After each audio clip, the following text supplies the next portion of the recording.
What's my take on Counterspell? I'm fine with Counterspell in a way that I'm not fine with another spell, like Silvery Barbs, but it seems to be that it is overperforming because Wizards of the Coast is nerfing it for Bard at least. So that leads me to think that they see a bigger problem that I personally am just not really seeing. I like that it's low enough to where players are going to be able to get it early, and it's like, yeah, this feels like something that it's going to have impact in the campaign. It is kind of the arcane, like, Revivify. However, let me give you something that you can use for Counterspell. Leave the mechanic the exact same way, except it needs a material component that it consumes. An expensive one. Leave Counterspell exactly the way that it is. Make it consume a material component. Make it be the arcane contrast to Revivify, right? You need like something expensive that this thing is going to eat. It doesn't need to be a diamond. I don't know what it would need to be, but like if you just fix Counterspell by doing this one thing, it has to eat the component. Now it's like they're actually thinking about what they need to Counterspell, not, oh, this is my default thing to pick up. Feels way too good in the early game. It doesn't eat the enemy spell slot. Just have it eat the component. Nom, nom, nom, nom, nom. Make it an expensive bowl of mac and cheese. I think if you do that, it fixes a lot of problems with Counterspell without like really changing much of anything. All these proposed solutions where like people are like, we need to make it like a wizard battle. And I'm like, really? Do we? I don't really see it as such a huge problem. But like, if you feel like it is a big problem, I would say just have it require some kind of material component that it will consume. That's already a limitation right there where they're like, oh crap, like, okay, I gotta really consider that. And I'm saying this because I don't really feel like there's a massive issue with the spell. It just seems more so that there's people that are like, what's the big problem with Counterspell? Like what are we trying to address here? Is it that it's overpowered or is it that it's spammable, right? So you start from there. Like, what's the problem? Is it that we think that the spell is too strong? Or is it that we think that the spell is spammable? Is it too strong in terms of like the mechanic that it provides is too good? Or is it that like it just feels like it's the best thing to be using your reaction for and a third level spell slot for? DMs hate that their big bag gets steamrolled by Counterspell, and players hate it when it gets used against them. Oh, okay, so now we have the anti-fun problem. If it's an anti-fun problem, then like, okay, that's a bigger issue, right? If you got a piece of your game that people are reporting to you was just not fun, well, here's the thing. It's not supposed to be fun. This is supposed to be somebody at the table is telling you you can't do the thing, right? I think Counterspell, I think that you should have these pieces of kit in your game, like Counterspell, especially in, a game like this, that have you thinking tactically about like, all right, we want to get rid of that thing right there. I'm going to reserve some of my other resources rather than doing damage to prevent damage, right? Like, I think that's sick. Cool, we should keep that in there. And I think that a lot of players and DMs and everyone out there, by the way, need to ease up off the dopamine. Because, like, not every single piece of the game whatsoever needs to always be that, like, oh, fuck yeah, fireball, rah! Like, there's other pieces to the game that are going to have some elegance and have some options that are going to reward the kinds of players that are like, yeah, I'm saving it up to think tactically about whatever, right? You love the strategy it provides, you think it just offers too much. I mean, you want it to counterspell it. Like, you want it to be able to do the thing that the spell says on the 10 it's going to do. So, like, I mean, I think if it did much of anything else, it would be pretty, like, it wouldn't be delivering on the expected fantasy, right? It seems like there's a problem there, and it's like, okay, so what's the problem? Well, it's not fun. And it's like, you're right. You're telling somebody, no, they can't do a thing. And that's called shutdown. And shutdown is a way that we play tactical war games. So, like, preventing something is it's a tactical decision. I don't think that there's actually a problem with it, at least not in that mentality. You think what's annoying about Counterspell is a lack of knowledge of what's being countered? I baited out monsters counterspelling me when I was casting a cantrip, which is cool. And that can be cool. Like, if the DM is saying that, like, okay, that all has to do with, and I think some DMs out there may also feel like Counterspell is a bit easier to deal with if you do one thing. Stop telling your players what fucking spell you're casting. Like, don't tell them like, well, he's casting Fireball at you right now. Oh, I'm gonna Counterspell it. Spoilers for Critical Role Campaign 1 ending, I guess. I mean, I think by this point, Sam knew Vecna had this power, right? So did he say the spell that would not have had, that no other player would have had previous knowledge of it? Because that's a big deal.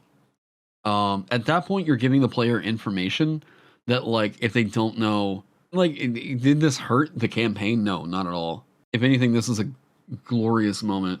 Yeah, spoilers for anybody that hasn't seen this episode of Critical Role. This is actually a huge moment for, like, all of D&D, like, actual plays, just because of what this, like, actually meant. They knew he could pop around at will. They'd seen him teleport before. Okay, so yeah, but let's just say this. Marvel puzzle. Vecna is going to go ahead and, through the hand of Vecna, begin to attempt to teleport. No! No!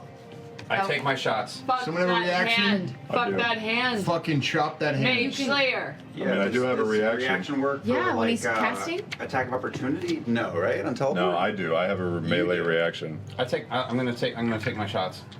Okay. Shot number one. Can I pull grid on? Yeah. So as long as I've got reaction, I just knew what I was doing. So I'm It was your held action, so yes. And Yeah. how far can he go? So shot number You can one. go like And I'm anywhere. holding onto his ribs. 500 feet. No, like Where's it at? That would have been yeah, 20 for 25. This is- yeah. So these are all. Yeah, this is- these are all sharpshooters. Jeez, Fuck it. probably the That's- saddest counterspell ever. Fuck yeah. You would. That's is it worth it? Keep him here? 16. Yeah, he's running away. Yeah. Trying to run away. Trying to teleport away. Sentient beings try to get away when you're done. Okay. 26. Are you trying to counterspell? I'll counterspell. Okay. Oh, shit. Never mind. What level? Fucking woof.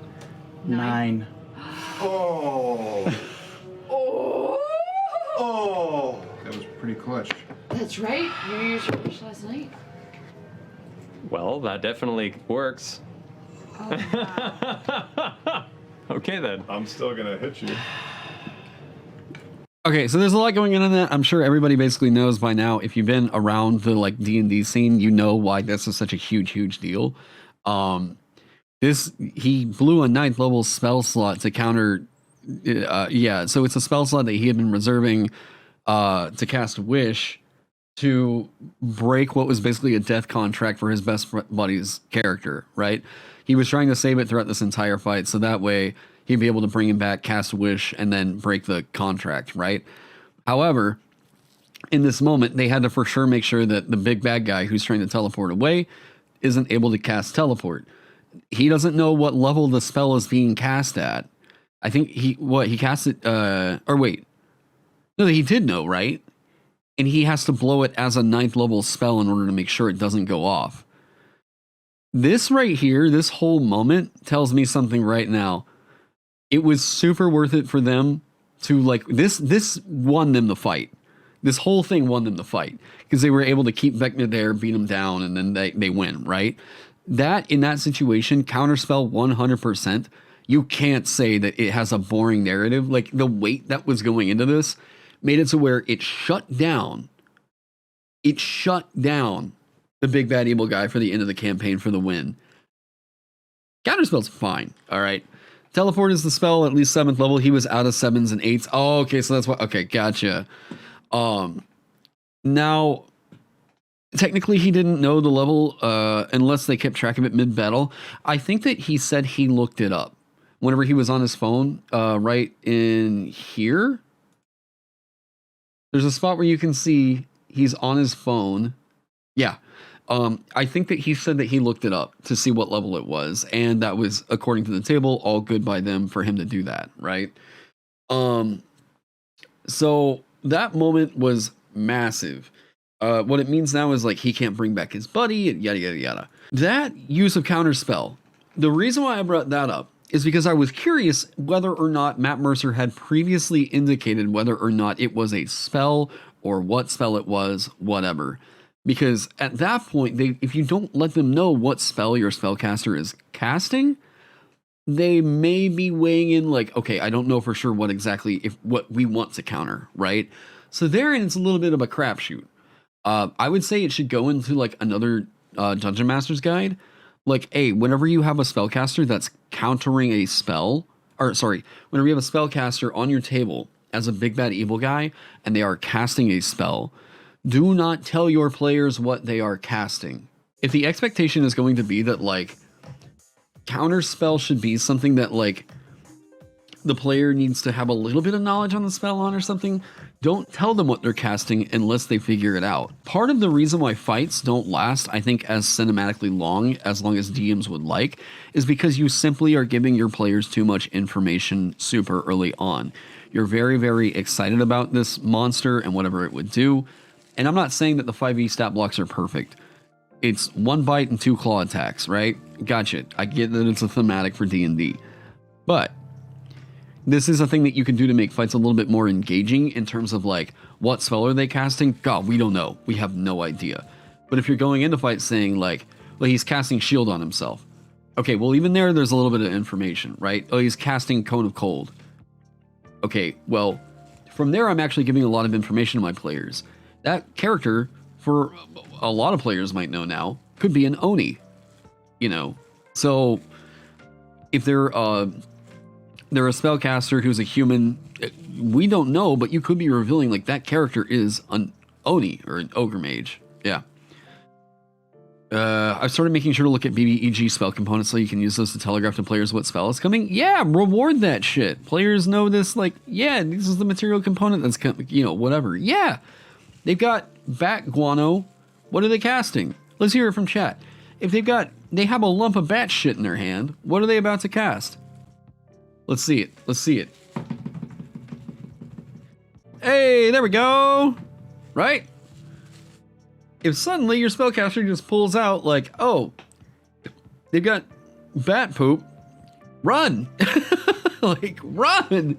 If they're walking around with like a little copper wire, what are they casting? What does that tell you about the spellcaster? They've got a little piece of copper wire and they just keep kind of fidgeting with in their hands. What's probably happening? Oh, see? See? So for all you know, that person is communicating some intel to some of their minions later on down in the dungeon, right? Or like somewhere else in the room, something like that, right? This is what I mean. Like, this is like, yeah, I passed the bar, right? If you're not telling your players what spell is being cast until they go through and seek that information out, Counterspell becomes less of an issue. And then they have it figured out, and then they're countering it, and then they feel like they fucking earned it. And then that Counterspell that kicks in, and they're like, yeah, fuck your fireball. It's like, okay, now you feel smart. Congratulations. I didn't just give you the answer. This is another thing I learned from teaching, all right? A kid doesn't learn anything by giving them the answer. A kid learns something by figuring out the answer. And that makes them feel smart. That's how you get kids to study, is that you have them figure the answers out for themselves. This is why, for any of you all wondering, why some of your teachers were like, read alongside it as you're filling it out. Like, you're working on a worksheet, it's open book, whatever, fill it out.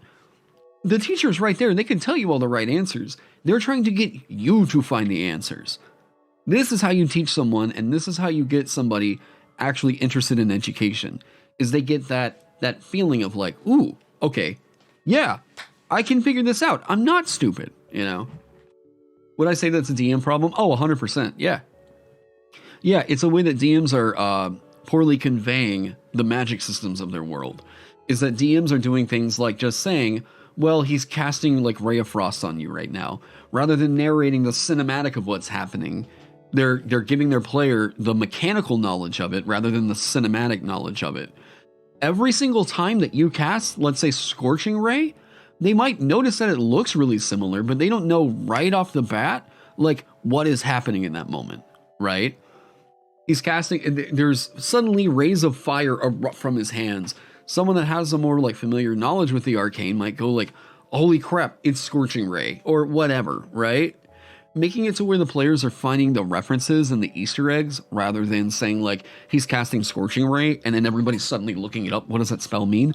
Suddenly, number one, you make your BBEGs look a lot scarier because like all your spellcasters, it's like we don't know what they have in their arsenal until we've looked it up. And so they're going through trying to find information onto like, is he a wizard? What spell school? What can he specialize in? Whatever. We can expect them to know whatever this is, right? Number two, the cinematics of it. Focus more on whenever they cast a spell, narrate what the spell looks like, rather than the name of the spell. If you're just saying like, well, yeah, this guy is casting Contagion on you. No, focus on like, how do they feel? Suddenly in that moment, like your stomach cramps up and the only thing you can think about is, I need to find a bathroom because it feels like it's going to come out of both sides. Make a saving throw. Like, you know, something like that, right? Focus more on the cinematics of it rather than specifically the mechanical narration of like, this is what is happening in the game. Let them figure that out. Let them see it. What is it? Show, don't tell, right? Show, don't tell. This is the way that you do that. And then whenever they want to find that information out, give them ways that they can figure it out. In this way, I think this actually does fix Counterspell. If you focus more on the cinematics of it rather than the narrative of it, for all they know, they blow Counterspell and it was some piddly-ass little thing. You know what's funny is this makes Prestidigitation something that you might trick your players into counterspelling. Watch them counterspell a fucking shenanigan cantrip. That you will know that you have won as a DM if they screw up and they're like, oh my god, what's happening right now? And then they counterspell and come to find out it was just a cantrip. That's pretty funny. Come on now. You play with the cinematics of it to where you can narrate, yeah, you think that this guy is winding up some big bad move, and it turns out it was just they were over here cleaning their clothes. You completely agree. Counterspell goes so differently when you narrate. Yeah, like seriously, this should be like, this is one of my like favorite tips to anybody who's like a newer DM. Do what you can to never say a piece of mechanical text while you're describing something. Never say it's making an attack against you. Say like you see its claw rear down over your head as it strikes at your body. Don't say attack roll. That is the one way that you can ruin immersion. Is just you narrate everything down to I'm gonna let their brain fill in the blanks, right? I'm not rolling a dice and saying he's making an attack against you.